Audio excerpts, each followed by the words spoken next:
Have you been diagnosed with IBS or Irritable Bowel Syndrome?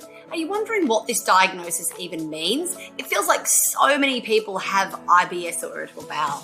I'm Belinda Kirkpatrick. I'm a naturopath and a nutritionist, and I've got over 17 years of clinical experience. Today I'm going to be chatting to you all about IBS.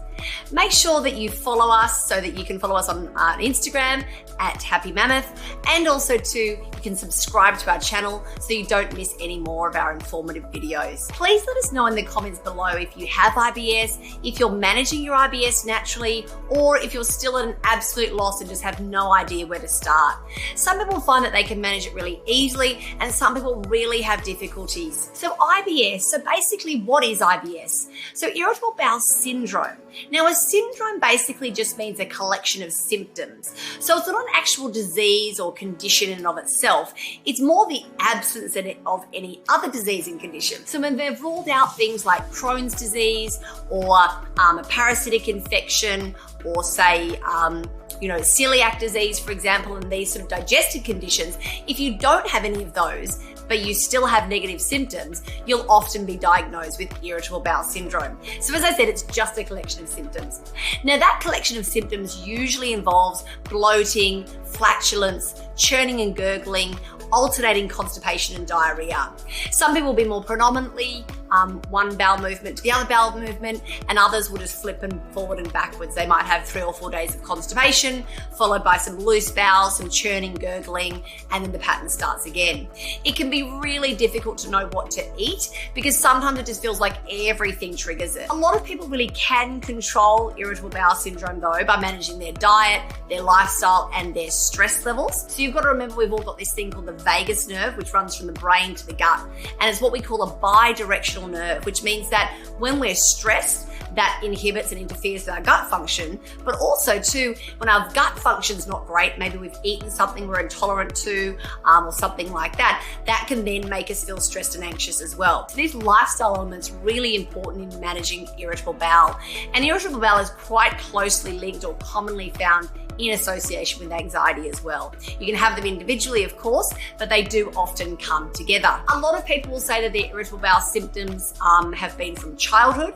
Others will say that it was after a severe bout of diarrhea or gastritis, and often caused by a bacteria or a virus, we're assuming. It can also be from a bacterial overgrowth or a good bacterial undergrowth in the digestive system. So we want to get that good and bad bacteria balance nice and correct. It can also be that you might have SIBO, which is small intestinal bowel overgrowth. Strange name because it's not really an overgrowth. There shouldn't be bacteria in the small bowel. And so if some has got in there, you'll often get these irritable bowel-like symptoms. The other interesting one is early life stress. So research has shown that people who are exposed to stressful events in childhood tend to have more symptoms of IBS. And that might be where we're talking about that sort of brain-gut connection. So there's lots of different ways. It's not really treating it, I guess, it's more managing it. So a lot of patients will go and see a gastroenterologist. They'll rule out that there's nothing else suspicious going on, and they'll say, you've just got irritable bowel, goodbye. They'll often recommend a low FODMAP diet, which some people find results with, which is great. But common triggers I find clinically are often gluten, dairy, sugar, alcohol, legumes like lentils and kidney beans and things. Some people are even funny with nuts and seeds, cruciferous vegetables like broccoli, cauliflower, cabbage, and then back to our old friend, not friend, stress. So you probably aren't going to be intolerant to all those foods, I hope, but it's trying to find out which foods, which food groups tend to trigger you. And once you know which those foods are, you can choose to eat them knowing that your tummy's going to be funny for a couple of days after that if you want to, or you can choose to avoid them and hopefully be relatively symptom-free. I usually recommend that my patients start off by trying a warm foods diet. So a warm foods diet is basically when we're having meat, chicken, fish, eggs with cooked vegetables, so soups and stews and casseroles. It's not a starvation diet. You might be doing that for a few days or even a week to start with, so you can really settle your digestive system down. In that diet, you'd be avoiding those cruciferous vegetables, often even avoiding garlic and onion. So if you need to make things taste nicer, which most of us do, feel free to use culinary herbs like basil and coriander and parsley. Those sorts of ones can make things taste really really good, you know, maybe with some bone broth and chicken and heaps of different vegetables. Doing that for a few days, it's often what I call your base reset diet. 90% of people will feel better in their gut just slowing down what they're having. It's also a little bit less fiber because the fiber's already broken down. So you're still getting heaps of vegetables there. They're just cooked. So it might be that they're slow cooked, well steamed, baked. And then, like I said, ideally stews and casseroles and soups are amazing as well. It's important that we're not just avoiding those foods, but also working on the gut. So some people will have times in their lives when their irritable bowel has been really bad for a couple of years.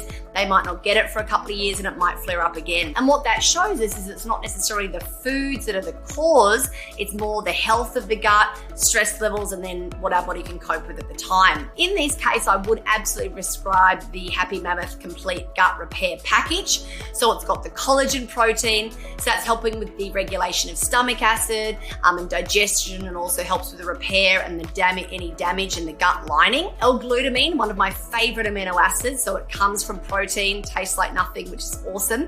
And it's basically the fuel for the intestinal bacteria.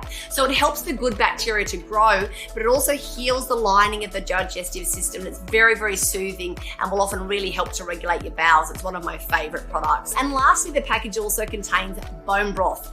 Bone broth basically helps with the gut lining. It's got glutamine, it's got collagen, and it's got lots of other trace nutrients and minerals, things like zinc that are really important for healing. Tastes great too. So try that. Please let us know how it goes, and I hope this has helped you to manage your irritable bowel symptoms just a little bit better. Thanks, guys.